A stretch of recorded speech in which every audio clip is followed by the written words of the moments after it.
Welcome to my vlog. Tayo na sa HTN. Hello guys! Early tayo ngayon.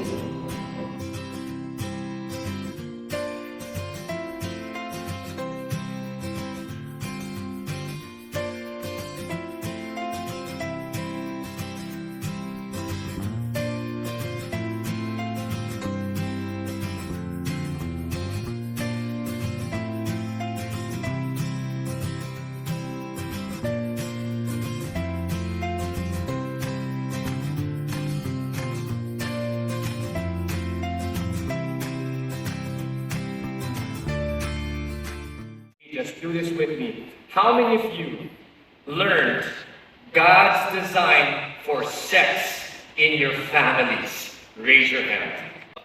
Let's see what God has to say about this in 1 Corinthians 7. And the way we're going to unpack this is we're going to use that acronym F.R.E.S.H. First is we want to fix our mindset when it comes to sex. Second, we want to restore purity in God's design. And then sanctify others. Finally, have undistracted devotion. It's good for a man not to touch a woman, but because of immoralities, each man is to have his own wife and each woman is to have her own husband.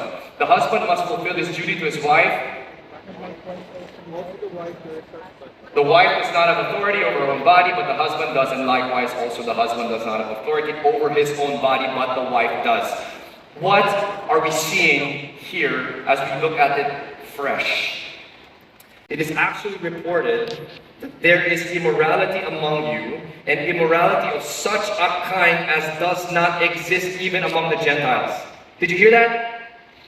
Amongst the Christian church in Corinth, there was immorality among them that is such a kind that does not even exist among the Gentiles.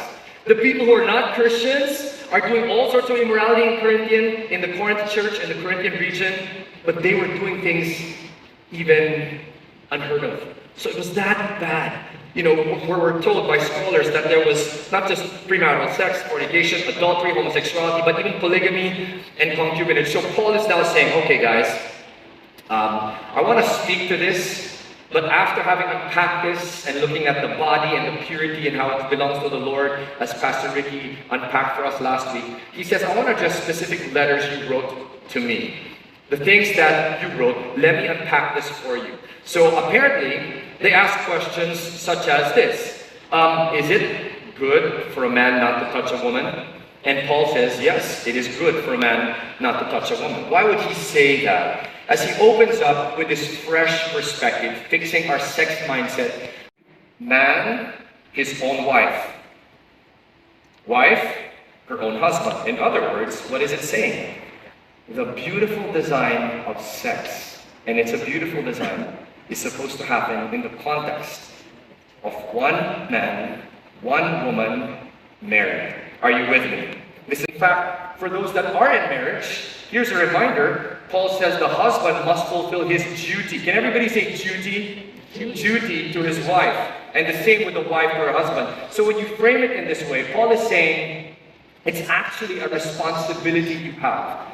You need to do it from tragic rape. So being able to deal with sex in a very holy way is a little bit more sensitive depending on the circumstance. But as a general rule, Paul is saying husband and wife, I need to remind you, because it's done in marriage, sex is a duty. So there may be some wives who will use sex as like ammunition, or they will stop depriving one another. Big word, except by agreement. So there's a condition so that you might devote yourselves to prayer. So for prayer and fasting week at CCF, unfortunately, if you are going to subscribe to that and you want to say no sex, that's when you can do it, for example.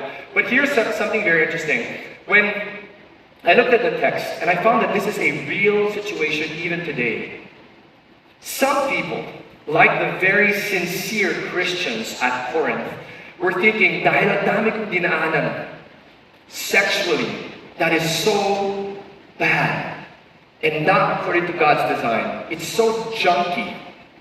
Now that I am married and now that I am a Christian, I feel like it's dirty. I feel like it's not okay to have this beautiful encounter with my spouse. Kasi dami kong dinaanan eh. You understand, males? part of the way you can protect yourself is to have sex, and that God uses that as a protection. So let's look at how beautiful it can be if we're able to follow this design. And let's be very, very honest and real. I told you about my own issue and how I learned it through the streets, junky stuff. It is hard to help see it fresh. In love with a single glance of your eyes, with a single strand of your necklace. How beautiful is your love, my bride. How much better is your love than wine. Your lips, my bride, drip honey. Honey and milk are under your tongue, and the fragrance of your garments is like the fragrance of Lebanon. Isn't it so beautiful? It's so beautiful because the truth is the pleasures from sex are multisensory. It is so, so beautiful as God has designed it. Touch, taste, smell, all of these senses God has built into us so that we can fully enjoy it and experience all of that in the context of sex as God has designed it. Are you following so far? And the man and his wife were both naked and not ashamed.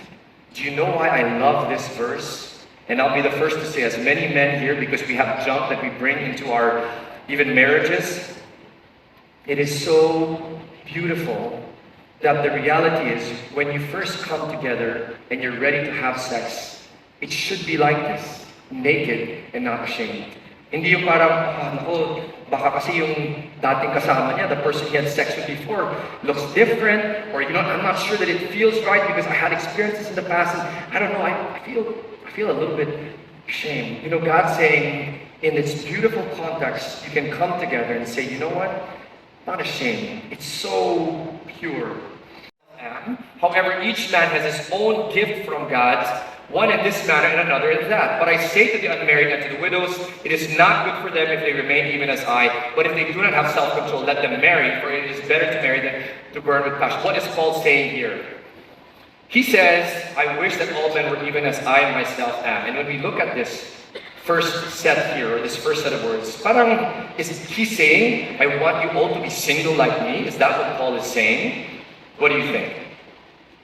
No, he just talked about how marriage is a beautiful thing, you can enjoy sex there. What he is saying is very interesting. He's saying two things here. The first is he's saying, you know what, if you are single, raise your hands if you guys are single. Single here, wave them at me, wave singles, all of you singles. My kids there also singles online, you don't have to wave against you. Singles. Part of what Paul is saying, hey, in your current state, are you content? Because it is a calling. Or are you saying, I'm not complete yet, I need to be married for me to be complete? Paul is saying, I wish that you were as I myself am. Look at what God is able to do in and through me as a single person. It's a very special calling. So many of the singles here, this is part of the thought you want to have is, are you complete right now? The second part of his thought is this. He says, however, each man has his own gift from God. So as he's expounding on what he's saying, why does he mean when he says, I wish that you were all as I myself am? He says, each man has his own gift. Now this word gift gives us a little bit more insight into what Paul is saying here. Charisma. Charisma is the gift that God gives to a single person to remain sexually pure. So he's saying, I wish that you were all as I myself am, enjoying the single state if you are single, but also able to stay pure. Paul is speaking to young Timothy and he's saying, if you keep yourself pure, you will be a special utensil for honorable use. It'll be clean. You'll be ready for the Master to use you for a very special thing. So for all the young people, all the single people, stay pure. Run, everybody say run. And Pastor Ricky unpacked that with the example of Joseph last week, etc.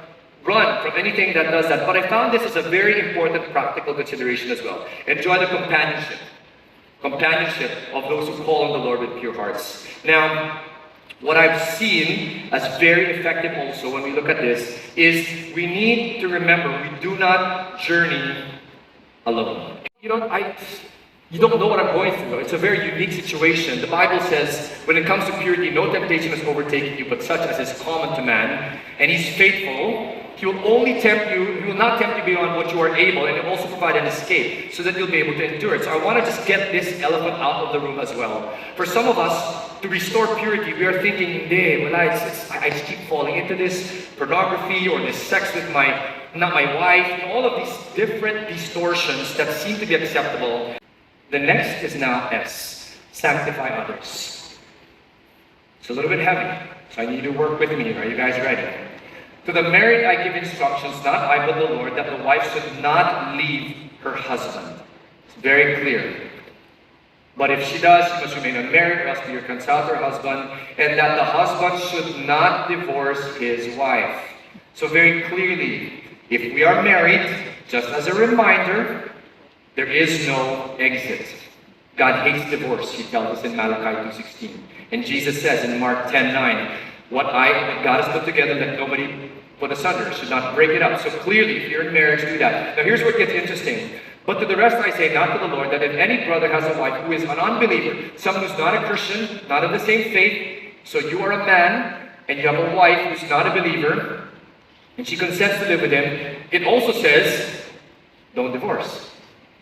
And then it says, if you are a woman who is a Christian, and then your husband is not a Christian, he consents to live with her, she must not send her husband away, so not divorce as well. So let's be clear here. When Paul nuances this, I'm a Christian, married to someone who's not a Christian, he's speaking to them in that context already. They're already married. Are you following? It's not before you get married, and then you choose to have an unbelieving partner. Are you following?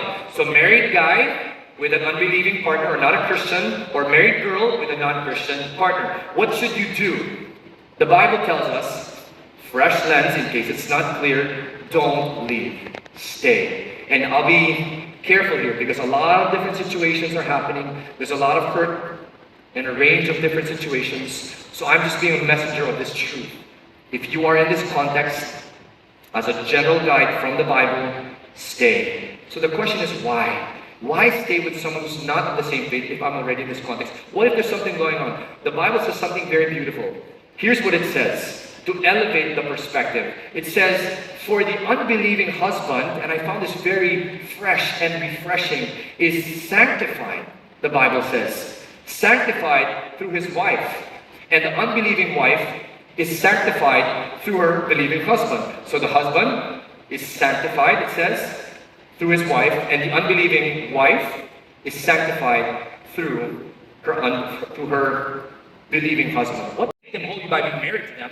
Christ is the one that makes them holy. Are you following? God makes them holy. But we have the opportunity to say, you know what? Because I will choose to stay, I have the opportunity to bless you. To help you come to know the same Jesus that has changed my life. That's why you stay. Are you following so far? Do not marry someone who's not a believer. Paul tells us in Philippians, look at each other as more important than yourself. Look at their interests of others and say, how can I be a blessing to you? Look at the person beside you right now and say, how can I be a blessing to you? Go. How can I be a blessing to you? This is the thought process that Paul is saying, stretch it. You can sanctify your spouse, children, but you can do that. And